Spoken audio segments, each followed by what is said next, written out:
ان کی ماں نے ان کو دوسروں کے مسئلے دور کرنا سکھایا ہے، اور میں تو کسی قابل نہیں ہوں، مجھے آپ نے کبھی کسی قابل ہونے ہی نہیں دیا۔ سر جھٹک کے اس نے ٹی وی بند کیا اور باہر کی طرف بڑھ گیا۔ جواہرات بے بسی سے آنکھوں میں آنسو لیے اسے جاتے دیکھتی رہی۔ بولوں گا جھوٹ تو مر جائے گا ضمیر، بولوں گا جھوٹ تو مر جائے گا ضمیر، کہہ دوں اگر میں سچ تو مجھے مار دیں گے لوگ۔ اس پرسکون کالونی میں سبز بیلوں سے ڈھکے مور چال کے اندر تناؤ زدہ ماحول چھایا تھا۔ لاؤنج کے کونے میں فارس اور سعدی آمنے سامنے کھڑے تھے، اور سعدی برہمی سے کہہ رہا تھا، میری بہن گواہی نہیں دے گی، اس کی ضرورت ہی کیا ہے؟ سعدی، زمر اسے نہیں بلائے گی تو ہاشم اسے بلائے گا، اسے پیش ہونا پڑے گا۔ فارس اس کو دھیمی آواز میں سمجھانے کی کوشش کر رہا تھا۔ آپ کیا چاہتے ہیں؟ میں بے غیرتوں کی طرح اس کو بے عزت ہوتے دیکھوں؟ وہ آدمی ہر طرح کے سوال پوچھے گا۔ سعدی کا چہرہ گلابی پڑ رہا تھا اور وہ بار بار نفی میں سر ہلاتا تھا۔ آہستہ بولو، تمہاری امی سن لیں گی تو ان کو کیا وضاحتیں دیتے پھرو گے؟ اس نے دبی آواز میں جھڑکا تھا۔ ندرت کچن میں کھڑے ہو کے چولہا اپنی نگرانی میں حسینہ سے صاف کروا رہی تھی۔ وہ جانتی تھی کہ لاؤنج کے پرلے کونے میں کھڑے وہ دونوں کس بات پہ بحث کر رہے تھے، اور زمر اندر کمرے میں حنین کو کن سوالات کی تیاری کروا رہی تھی۔ وہ زخمی تلخ مسکراہٹ کے ساتھ سر جھٹکتے ہوئے سوچ رہی تھی، یہ اولاد کیا سمجھتی ہے؟ ماں کچن میں مصروف ہے اور باپ دفتر میں، تو ان کو کچھ پتہ نہیں چلتا۔ اس اولاد کو کون سمجھائے کہ ماں باپ کو ان کی رگ رگ کی خبر ہوتی ہے؟ یہ رات کو کمبل میں موبائل جلا کے کیا کر رہے ہیں، یا باتھ روم موبائل ساتھ کیوں لے جا رہے ہیں، کس کتاب میں رکھ کے کون سا رسالہ پڑھتے ہیں؟ سب طرف نظر ہوتی ہے ماں کی۔ ماں کے سینے میں کتنے راز دفن ہوتے ہیں، یہ بچے کب جان پائیں گے آخر؟ بس جب نظر آ رہا ہو کہ بچہ بگڑ رہا ہے تو ہر وقت کی روک ٹوک سے معاملہ خراب کرنے کی بجائے اسے مزید توجہ اور پیار دینے کی کوشش کرتے ہیں میرے جیسے والدین، اور اللہ سے دعا کرتے ہیں کہ ان کو پلٹا لائیں، اور یہ سمجھتے ہیں کہ ماں کو کبھی نہیں پتہ چلے گا کہ کیا کیا گل کھلائے ہیں انہوں نے۔ بے غیرت نہ ہو تو وہ ساتھ ساتھ چیزیں اٹھا پٹاخ بھی کر رہی تھی۔ میں پھر سماعت پہ نہیں آؤں گا، وہ خفا اور برہم سا کہہ رہا تھا۔ فارس نے مزید کوفت سے اسے دیکھا۔ مطلب اپنی بہن کو اکیلا کر دو گے؟ اس سے ہاشم کو کیا پیغام ملے گا؟ ہاں؟ سعدی خاموش ہو گیا، مگر ابرو ہنوز بھنچے ہوئے تھے۔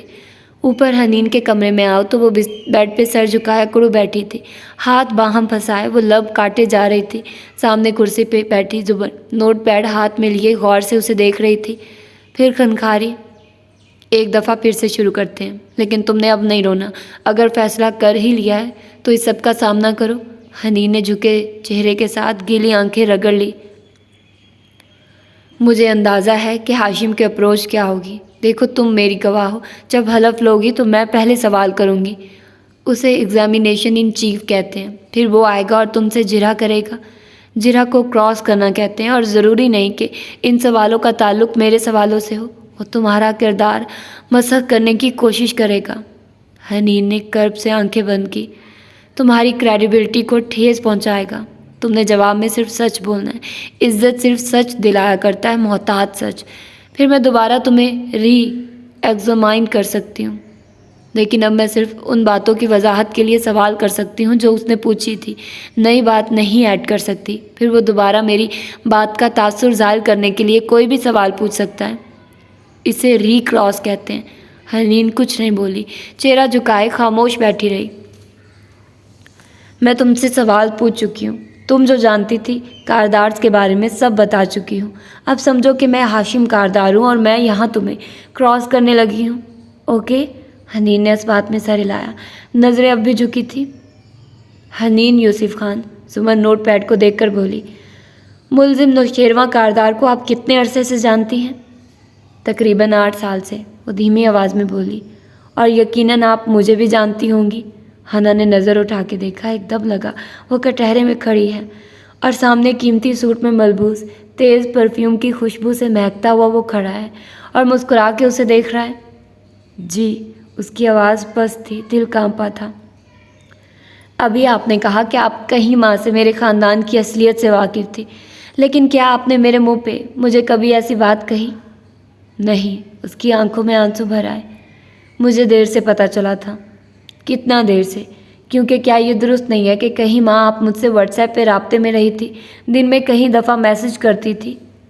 یہ درست ہے، مگر مجھے اس وقت آپ کی اصلیت نہیں پتہ تھی، اور وہ باتیں آپ اپنی فیملی سے چھپ کے کرتی تھی۔ کیا معلوم یہ آپ کی فیملی اس بات کو پسند کرتی؟ مجھے نہیں پتہ۔ اور جیسا کہ آپ نے ایگزامینیشن ان چیف کے دوران کہا، ایک جمعے کے دوپہر بریانی کھاتے ہوئے آپ کے گھر میں نے وہاں بیٹھ کے آپ لوگوں سے معافی مانگی تھی۔ جی آپ نے ایسا ہی کیا تھا۔ حنین، کیا یہ درست ہے کہ آپ ایک بہت اچھی ہیکر ہیں؟ جی۔ اس کی آنکھوں سے آنسو ٹوٹ ٹوٹ کر گرنے لگے، سارے منظر دھندلا رہے تھے۔ اور کیا آپ کے فیملی اینڈ فرینڈز آپ سے فیورز مانگتے رہتے ہیں؟ میں ناجائز کام نہیں کرتی۔ چلیں، اپنے دوستوں کو کسی کرائسس سے نکالنے کے لیے اپنی ہیکنگ سکلز تو آزمائی ہوں گی آپ نے؟ جی، وہ بولی تو زمر کی آواز پس منظر میں سنائی دی۔ احمد نے بتایا کہ وہ جانتا ہے او سی پی صاحب کے بارے میں سب کچھ۔ اب وہ لیڈنگ سوال پوچھے گا۔ پھر جیسے اسے ہاشم کی آواز سنائی دینے لگی، ہر سو دھند تھی اور وہ خود کو کٹہرے میں کھڑا محسوس کر رہی تھی۔ کیا کبھی کسی بارسوخ عہدے پر موجود آدمی نے آپ کی خدمات کے لیے آپ سے رابطہ کیا؟ جی، اس کی آواز کپ کپ آئی۔ اور کیا مدد مانگی تھی انہوں نے آپ سے؟ اب یہاں ہنا میں آبجیکٹ کروں گی کہ وہ موضوع سے ہٹ رہا ہے، مگر جج میرا اعتراض رد کر دیں گے، پھر تم جواب دو گی۔ ان کی بیٹی کی عزت خطرے میں تھی، وہ اس کو بچانا چاہتے تھے، اور یہ کام کرنے کے لیے آپ نے بدلے میں کوئی فیور مانگا تھا ان سے؟ جی، مانگا تھا۔ آپ ان صاحب کا نام اور اس کام اور فیور کی تفصیل کورٹ کو بتائیں گی تاکہ کورٹ کو معلوم ہو سکے کہ آپ کس کردار کی حامل ہیں؟ وہ مر چکے ہیں، میں ان کا نام نہیں لے سکتی۔ اس نے ہچکی لی۔ زمر نے تعصب سے اسے دیکھا۔ ایسے نہیں ہے نا، تمہیں جواب دینا ہوگا لیکن احتیاط سے۔ پھر وہ ٹھہری۔ آپ ہاشم کاردار نہیں ہیں، وہ ایک دم گیلا چہرہ اٹھا کر بولی تو زمر نے دیکھا اس کی آنکھیں سرخ ہو رہی تھی۔ اس لیے آپ یہاں سے جائیے۔ ہنا، پھر وٹنس پریپ کیسے کرو گے تمہاری وکیل ہونے کی حیثیت سے؟ آپ میری وکیل نہیں ہیں، آپ سعدی یوسف کی وکیل ہیں۔ میں اپنی وکیل خود ہوں، میں اپنی مسیحا خود ہوں۔ یہ میری غلطی تھی، میں اسے خود فکس کروں گی۔ پلیز آپ جائیے۔ زمر گہری سانس لے کر اٹھ گئی۔ باہر آئی تو فارغ سیڑھیوں کے دہانے پہ کھڑا تھا۔ ہمیں اسے دبئی بھیج دینا چاہیے، وہ اسے دیکھ کے ناخوشی سے بولا تھا۔ سعدی کو جو کہا سو کہا، مگر وہ خود بھی خوش نہیں تھا۔ میرا بھی یہ خیال ہے۔ وہ آزردگی سے سر ہلا کے رہ گئی، پھر چونک کے اسے دیکھا۔ وہ ڈنر ابھی یاد آیا، ویکنڈ پہ۔ وہ تکان سے مسکرایا۔ مگر بل آپ دیں گی؟ ہاں ہاں ٹھیک ہے۔ وہ خفگی سے آگے بڑھ گئی۔ وہ رات کثرے کاردار پہ پہلے سے زیادہ ویران اور بوجھل سی اتر رہی تھی۔ لاؤنج میں ٹی وی چلنے کی مدھم آوازیں آ رہی تھی۔ ایسے میں جواہرات بڑے صوفے پہ بیٹھی تھی۔ وہ پہلے سے بہت بہتر اور سنبھلی ہوئی لگ رہی تھی۔ دوا کا اثر تھا، موڈ بھی ٹھیک تھا۔ ساتھ سونیا پیر اوپر کر کے بیٹھی ٹیبلٹ گھٹنوں پہ رکھے گیم کھیل رہی تھی۔ ممی، دفتن اس نے سر اٹھا کے جواہرات کو مخاطب کیا۔ وہ چونکی، پھر مسکرا کے اس کی طرف متوجہ ہوئی۔ اور نرمی سے اس کے بالوں میں انگلیاں پھیرنے لگی۔ بابا اب اتنے بزی کیوں ہوتے ہیں؟ بابا کے کچھ پرابلمز ہیں نا، اس لیے، وہ پیار سے بولی تھی۔ سونی چونکی، آنکھیں اٹھا کے اسے تعجب سے دیکھا۔ بالکل ہاشم کی آنکھوں جیسی تھی وہ، چمکدار اور ذہین۔ بابا کے کیا پرابلمز ہیں؟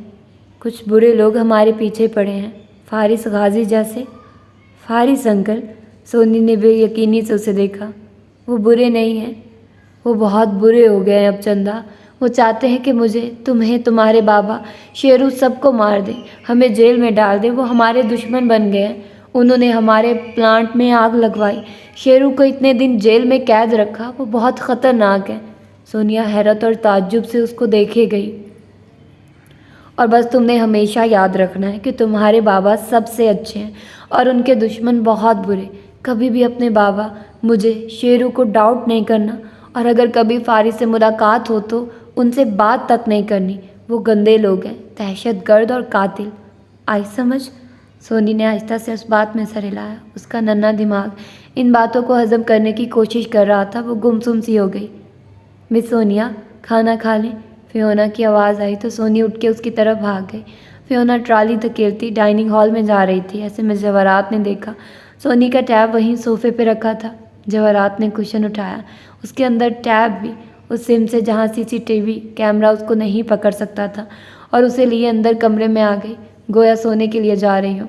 دروازہ بند کرتے ہی اس نے ٹیب کھولا اور تیز تیز کیز دبانے لگی۔ ٹیب کی چمکتی اسکرین کی روشنی اس کے چہرے پہ پڑ رہی تھی اور وہ نیلاہٹ بھری سفیدی سے روشن لگ رہا تھا، ایسا نیلا سفید جو زہر سے بھرے وجود کا ہوتا ہے۔ اس صبح یوں لگتا تھا پورا شہر پسینے سے چپ چپ کر رہا ہو، ایسے میں جیل کے ملاقاتی ہال میں شدید گھٹن اور حبس محسوس ہوتا تھا۔ بوتھز کے دونوں اطراف میں انسانوں کی قطاریں لگی تھیں، باری باری قیدی اپنے عزیز و اقارب سے ملاقات کر رہے تھے۔ 4 سال تک وہ سوراخوں والی اسکرین سے مزین بوتھ کے دوسری طرف ہوتا تھا، آج وہ اس طرح بیٹھا تھا اور نگاہیں سامنے بیٹھے نیاز بیگ پہ جمی تھی، قیدیوں کا لباس پہنے، بڑی مونچھوں والا، تیوریاں چڑھائے۔ نیاز بیگ ناخوش لگتا تھا۔ تمہاری بیوی چکر لگا گئی ہے، میرا بیان نہیں بدلے گا، میں نے ماری تھی سعدی یوسف کو گولیاں۔ شاید تم مجھے جانتے نہیں ہو، وہ ٹھنڈے سے انداز میں بولا، مگر دوسری طرف کوئی خاص فرق نہیں پڑا تھا۔ نیاز تلخی سے مسکرایا تھا۔ شاید تم مجھے جانتے نہیں ہو، وہ ٹھنڈے سے انداز میں بولا، مگر دوسری طرف کوئی خاص فرق نہیں پڑا تھا۔ نیاز تلخی سے مسکرایا تھا۔ جانتا ہوں صاحب، بہت قصے سنے ہیں تمہارے اس جیل میں، اور ناک سے مکھی اڑائی۔ فارس نے غور سے اسے دیکھتے لہجے کو دھیما کیا۔ دیکھو، تم 2 کیسز میں نامزد ہو۔ شیزہ ملک اغوا کیس میں تم بے قصور ہو، اور اگر میں چاہوں تو شیزہ کو منا سکتا ہوں، وہ تمہارا نام واپس لے لے گی۔ سعدی یوسف اغوا کیس میں تم اغوا کے مجرم ہو، اقدام قتل کے نہیں، لیکن ہم تمہارا نام خارج کر دیں گے اور تم آزاد ہو جاؤ گے اگر۔ اس نے وقفہ دیا۔ نیاز بیگ غور سے اسے دیکھتا سن رہا تھا۔ اگر تم عدالت میں سچ بول دو، میں نے سعدی یوسف کو گولی ماری تھی، یہی سچ ہے۔ نیاز بیگ، فارس نے افسوس سے سر ہلایا۔ کتنے پیسے دینے کا کہا ہے ہاشم کاردار نے؟ وہ میرا کزن ہے، خون ہے میرا، میں اسے جانتا ہوں۔ ادھر تم گواہی دی، ادھر تم اس کے لیے خطرہ بن جاؤ گے، وہ تمہیں جیل میں ہی ختم کروا دے گا۔ نیاز بیگ کی گردن میں گلٹی سی ڈوب کے ابھری، مگر وہ انہی سخت تاثرات کے ساتھ اسے دیکھتا رہا۔ ہم سب جانتے ہیں کہ یہ تم نے نہیں کیا۔ اس نے میز پہ رکھے پرنٹ آؤٹس اٹھائے اور شیشے کی اسکرین کے سامنے کیے۔ پہلے پہ سعدی یوسف کا خود میں لت پت وجود پڑا تھا۔ یہ تم نے نہیں کیا، اتنے پیارے نوجوان کو تم نے نہیں مارا، وہ بھی چند ڈرگز کے پیچھے، یا اس کے اس سیل فون کے پیچھے جسے تمہارے بیان کے مطابق تم نے بیچ دیا تھا۔ اس نے دوسرا کاغذ سامنے کیا۔ نیاز بیگ خاموشی سے شیشے کے پار لہراتے کاغذ دیکھنے لگا۔ کوئی کیسے یقین کرے گا کہ تم ایک لڑکے کو اتنی بری طرح پیٹ سکتے ہو، اس کو اتنی گولیاں مار سکتے ہو، وہ بھی صرف اس سیمسنگ گلیکسی S6 کے لیے؟ کتنے کا بک گیا ہوگا یہ فون؟ عدالت کو کیا اس فون کی قیمت نہیں معلوم ہوگی؟ کاغذ پہ اب سیاہ رنگ کا موبائل نظر آ رہا تھا۔ اس نے کاغذ نیچے رکھے اور ترہم سے اسے دیکھا۔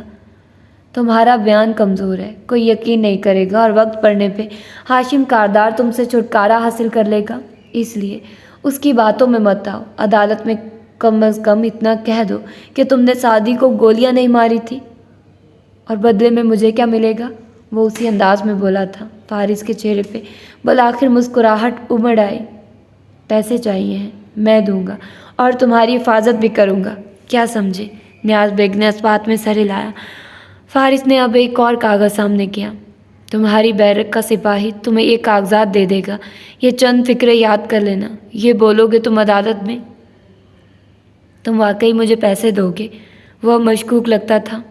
آزما کے دیکھ لو۔ نیاز بیگ نے اب کے محض سر ہلانے پہ اکتفا کیا۔ وہ گہری سوچ میں گم تھا۔ فارس وہاں سے باہر آیا تو جیل کی حدود سے نکل کر اس نے زمر کو فون ملایا۔ کام ہو گیا ہے، نیاز بیگ مسئلہ نہیں کرے گا، اس کی جرح ہمارے حق میں جائے گی۔ پکی بات ہے نا؟ وہ مشکوک تھی۔ وہاں جا کر وہ تمہاری ہر بات بھول گیا تو؟ نہیں، میں تو بیکار آدمی ہوں، مجھے تو کچھ کرنا آتا ہی نہیں ہے، جاب لیس نکما ہوں میں، ساتھ میں 2 نمبر بھی ہو۔ اور وہ دھیرے سے ہنس دیا تھا۔ اور ادھر اس کے جاتے ساتھ ہی نیاز بیگ واپس آ کر ایک بڑے کمرے میں آیا جہاں موبائل جیمبر اثر نہیں کرتے تھے۔ وہاں لمبے لیٹے آدمی سے اس نے موبائل مانگا اور پھر کونے میں جا کر کال ملائی۔ فون کال سے لگاتے ہی وہ بولا تھا، کاردار صاحب، نیاز بیگ بول رہا ہوں۔ اتنی صبح فون کرنے کا مطلب ہے فارس غازی آیا تھا تمہارے پاس۔ ہاشم اپنے آفس میں بیٹھا چند فائلز دیکھ رہا تھا، انداز میں اطمینان تھا۔ جی ابھی ابھی گیا ہے۔ کیا کہا اس نے؟ وہی جو میں نے کہا تھا کہ ہاشم کاردار تمہیں مروا دے گا، میں تمہیں زیادہ پیسے دوں گا وغیرہ وغیرہ۔ وہ طنزیہ مسکراہٹ کے ساتھ بولا تھا۔ ایک ایک حرف وہی کہا اس نے۔ وہ آگے سے ہنسا تھا۔ گڈ، تم نے کیا کیا؟ وہی جو آپ نے کہا تھا۔ اسے سوچنے کا تاثر دیا ہے، مگر اسے یقین ہے کہ میں مان گیا ہوں۔ Very good. اب وہ عدالت میں جرح کی تیاری غلط رخ سے کریں گے۔ تم اپنی تیاری پوری رکھو۔ جو حکم صاحب، ہم تو آپ کے حکم کے غلام ہیں۔ ہاں ہاں ٹھیک ہے، نخوت سے کہہ کر ہاشم نے فون میز پہ ڈال دیا، پھر تلخ مسکراہٹ کے ساتھ سر جھٹکا۔ میں شہر بھر کے گواہوں کو خرید سکتا ہوں، جانتا نہیں ہے یہ کیا؟ منہ میں بڑبڑاتے ہوئے وہ کاغذ الٹ پلٹ کر رہا تھا۔ مور چال کے لاؤنج میں چھٹی والے دن کی رونق تھی۔ زمر، فارس اور سعدی مخالف صوفوں پہ بیٹھے تھے اور تینوں اپنے اپنے فونز پہ لگے تھے۔ نیچے کشن پہ سیم لیٹا تھا اور وہ بھی ٹیب پہ کچھ کھیل رہا تھا۔ ایک کونے میں ڈسٹنگ کرتی حسینہ کام چھوڑ کے اپنا فون دیکھ رہی تھی۔ ایسے میں ویل چیئر پہ بیٹھے خاموش سے بڑے ابا باری باری سب کے جھکے چہرے تک رہے تھے۔ کیا ہم یہ طے نہیں کر سکتے کہ جب سارے گھر والے ساتھ بیٹھے ہوں تو کوئی اپنے موبائل کو نہیں دیکھے گا؟ سب کے موبائل ایک ساتھ نیچے ہوئے۔ اور اسامہ، کیا تمہیں ایسے گیمز کھیلنے کا شوق نہیں ہے جو تمہیں باہر جا کے کھیلنے ہو، چل پھر کے، بھاگ دوڑ کے؟ ابا نے اسے پکارا تو سیم اسکرین پہ نگاہیں جمائے خوشی سے بولا تھا، ہے نا بڑے ابا، لیکن پتہ نہیں پوک مون گو پاکستان میں کب آئے گی؟ اس نے اس موبائل میں گیم کا نام لیا جس کو کھیلنے کے لیے موبائل ہاتھ میں لے کر چلنا پھرنا پڑتا ہے۔ ابا صحیح کہہ رہے ہیں، زمر اپنا فون رکھتے ہوئے بولے تھی۔ جب ساری فیملی ساتھ بیٹھی ہو تو کوئی موبائل فون استعمال نہیں کرے گا۔ اور حسینہ آپ کی ڈسٹنگ نہیں ہوئی؟ ساتھ میں خفگی سے اس کو بھی لتاڑا۔ وہ جلدی سے فون رکھ کے ہڑبڑا کے کام کرنے لگی۔ فارس جو اپنا موبائل جیب میں رکھ ہی رہا تھا ایک دم چونک کے حسینہ کو دیکھنے لگا جس نے ابھی ابھی ایک چمکتا ہوا اسمارٹ فون سائڈ ٹیبل پہ دھرا تھا۔ پھر اس نے سعدی کو دیکھا، وہ فون رکھ کے بڑے ابا سے بات کرنے میں مصروف تھا، متوجہ نہیں تھا۔ فارس نے پھر سے حسینہ کے فون کو دیکھا۔ حسینہ، یہ نیا ہے، کافی مہنگا لگتا ہے، کس نے لے کر دیا؟ آپا نے، وہ بلند آواز میں بولا تھا۔ سعدی بھی چونک کے اس طرف دیکھنے لگا۔ حسینہ نے ایک دم سب کو اپنی طرف متوجہ پایا تو اس کا چہرہ گلابی ہو گیا۔ نہیں فارس بھائی، صداقت نے لے کر دیا ہے۔ ماشاءاللہ، صداقت لگتا ہے پیسے جوڑ جوڑ کے رکھنے لگ گیا ہے۔ 2 ماہ پہلے تک تو نیا جوتا خریدنے سے پہلے بھی 100 بار سوچتا تھا۔ اس نے چپتی ہوئی نظروں سے حسینہ کو دیکھتے ہوئے تبصرہ کیا۔ نہیں جی، کمیٹی ڈالی تھی ہم نے، ابھی قسطیں دینی ہے۔ وہ سر جھکا کر کام کرنے لگی۔ فارس کہہ کر خاموش ہو گیا۔ احمد کی باتوں پہ نہ جائیے ماموں، ہمارے ملازم ایسے نہیں ہیں، وہ انگریزی میں تنبیہ کرتے ہوئے بولا۔ مجھے پتہ ہے، میں تو یوں ہی، اس نے سر جھٹکا۔ زمر اور بڑے ابا بھی تادیبی نظروں سے اسے دیکھنے لگ گئے تھے۔ اس نے واقعی کمیٹی ڈالی ہے اور مجھے پتہ ہے کہ کہاں ڈالی ہے، زمر نے اسے گھور کے دبی آواز میں کہا تھا۔ بڑے ابا کو بھی برا لگا تھا شاید، اور حسینہ کو بھی احساس ہو گیا تھا، وہ ایک دم دکھی نظر آنے لگی تھی۔ اچھا ٹھیک ہے، فارس نے جان چھڑانی چاہی۔ ہم صداقت کو عرصہ دراز سے جانتے ہیں فارس، وہ بہت ایماندار اور شریف لڑکا ہے۔ ابا نے سبھاؤ سے اس کو گویا سمجھایا یا شاید بہت کچھ واضح کیا۔ جی مگر، وہ گہری سانس لے کر اٹھا۔ ہم اس کی بیوی کو تو عرصہ دراز سے نہیں جانتے، خیر میں بس ایک بات کر رہا تھا، انگریزی میں کہہ کر معذرت کرتا وہ باہر کی طرف بڑھ گیا۔ فارس سے کون بحث کرتا، لیکن حسینہ کے لیے بھی سب کو برا محسوس ہو رہا تھا۔ بیچاری بے گناہ غریب لڑکی پہ وہ شک کرنے لگا تھا۔ یوں ہی خواہ میں اسے ایسے نہیں سوچنا چاہیے تھا۔ زمر، ابا اور سعدی سب یہی سوچ رہے تھے۔ اوپری منزل پہ آؤ تو حنین اپنے کمرے کے بند دروازے کے اندر آئینے کے سامنے کھڑی تھی، بس مردہ چہرہ، حلقوں والی آنکھیں لیے وہ اپنے عکس کو دیکھ رہی تھی۔ پھر اس نے گردن کڑا کے کہنے کی کوشش کی، یور آنر، یہ مجھ پہ الزام لگا رہے ہیں، میں نے ان سے کبھی موبائل پہ باتیں نہیں کی۔ آواز کپ کپاتی ہوئی اور لہجہ کمزور تھا، مگر اس نے پھر سے کہنے کی صحیح کی، جی نہیں، میں کسی او سی پی کو نہیں جانتی، جی نہیں، میرے پاس کبھی فرینڈز اینڈ فیملی فیورز لینے نہیں آتے۔ آپ بے بنیاد الزام لگا رہے ہیں، میں آپ کو سو کر سکتی ہوں۔